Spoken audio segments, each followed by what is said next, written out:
Hi hello ನಮಸ್ಕಾರ ಸ್ನೇಹಿತರೆ, ಮಸ್ ಕನ್ನಡ ನ್ಯೂಸ್ ಯೂಟ್ಯೂಬ್ ಚಾನಲ್ಗೆ ನಿಮ್ಮೆಲ್ಲರಿಗೆ ಸ್ವಾಗತ. ಉದಯವಾಹಿನಿಯ ಜನಪ್ರಿಯ ಧಾರಾವಾಹಿಗಿರುವ ಮೈನಾ ಧಾರಾವಾಹಿಯು ಇದೀಗ ಅಂತಿಮ ಘಟ್ಟಕ್ಕೆ ಬಂದು ನಿಂತಿದೆ. ಇನ್ನೇನು ಕೆಲವೇ ದಿನಗಳಲ್ಲಿ ಮೈನಾ ಧಾರಾವಾಹಿಯು ಮುಕ್ತಾಯವನ್ನು ಕಾಣಲಿದೆ. ಇದಕ್ಕೆ ಪ್ರಮುಖವಾದ ಕಾರಣ ಏನು ಎಂಬುದನ್ನು ಇಂದಿನ ವಿಡಿಯೋದಲ್ಲಿ ತೆಗೆದುಕೊಂಡು ಬರೋಣ. ಮೊದಲ ಬಾರಿಗೆ ನಮ್ಮ ವಿಡಿಯೋ ನೋಡ್ತಿದ್ದರೆ ಉಚಿತವಾಗಿ ಸಬ್ಸ್ಕ್ರೈಬ್ ಮಾಡಿಕೊಳ್ಳಿ, ಪಕ್ಕದಲ್ಲಿರೋ ಬೆಲ್ಲೈಕನ್ ಮೇಲೆ ಪ್ರೆಸ್ ಮಾಡಿ. ನೀವು ಸಹಿತ ಮೈನಾ ಧಾರಾವಾಹಿನ ಇಷ್ಟಪಡ್ತಿದ್ರೆ ಈ ವಿಡಿಯೋಗೆ ತಪ್ಪದೇ ಒಂದು ಲೈಕ್ ಮಾಡಿ. ಕಳೆದ ವರ್ಷ ಫೆಬ್ರವರಿ 19ರಿಂದ ಆರಂಭಗೊಂಡಿದ್ದ ಮೈನಾ ಧಾರಾವಾಹಿಯು ಉತ್ತಮ ಓಪನಿಂಗನ್ನು ಮತ್ತು ಒಳ್ಳೆಯ ಜನಮೆಚ್ಚುಗೆಯನ್ನು ಪಡೆದುಕೊಂಡಿತ್ತು. ಇದೀಗ ಮೈನಾ ಧಾರಾವಾಹಿ 1 ವರ್ಷ ಪೂರೈಸಿದ ನಂತರ ಇನ್ನೇನು ಕೆಲವೇ ದಿನಗಳಲ್ಲಿ ಅತಿ ಶೀಘ್ರದಲ್ಲೇ ತನ್ನ ಕಥೆಗೆ ವಿದಾಯವನ್ನು ಹೇಳಲಿದೆ.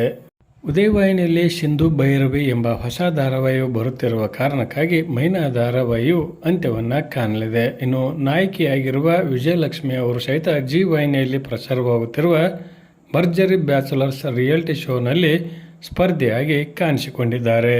ಅದೇ ರೀತಿಯಾಗಿ ನಾಗಾಭರಣ ಅವರು ಸಹಿತ ಜಿ ವಾಹಿನಿಯಲ್ಲಿ ಹೊಸದಾಗಿ ಆರಂಭವಾಗಲಿರುವ ಕರ್ಣ ಧಾರಾವಾಹಿಯಲ್ಲಿ ನಾಯಕನ ತಂದೆಯ ಪಾತ್ರವನ್ನು ನಿರ್ವಹಿಸಿಕೊಂಡು ಹೋಗುತ್ತಿದ್ದು, ಮೈನಾ ಧಾರಾವಾಹಿಯ ಕೊನೆಯ ಸಂಚಿಕೆಗಳ ಚಿತ್ರೀಕರಣ ಸದ್ಯದಲ್ಲಿಯೇ ನಡೆಯಲಿದೆ. ಸದ್ಯ ಮೈನಾ ಧಾರಾವಾಹಿಯಲ್ಲಿ ಧ್ರುವ ಮತ್ತು ಮೈನಾ ಅವರು ಒಂದಾಗಿದ್ದು, ಕೊನೆಯ ಘಟ್ಟದಲ್ಲಿ ಕಥೆ ಯಾವ ರೀತಿ ಸಾಗುತ್ತದೆ ಎಂಬುದನ್ನು ಕಾದು ನೋಡಬೇಕಾಗಿದೆ. ಇದರ ಬಗ್ಗೆ ನಿಮ್ಮ ಅನಿಸಿಕೆ ಅಭಿಪ್ರಾಯವನ್ನು ತಪ್ಪದೇ ಕಮೆಂಟ್ ಬಾಕ್ಸಲ್ಲಿ ತಿಳಿಸಿ. ಧನ್ಯವಾದಗಳು.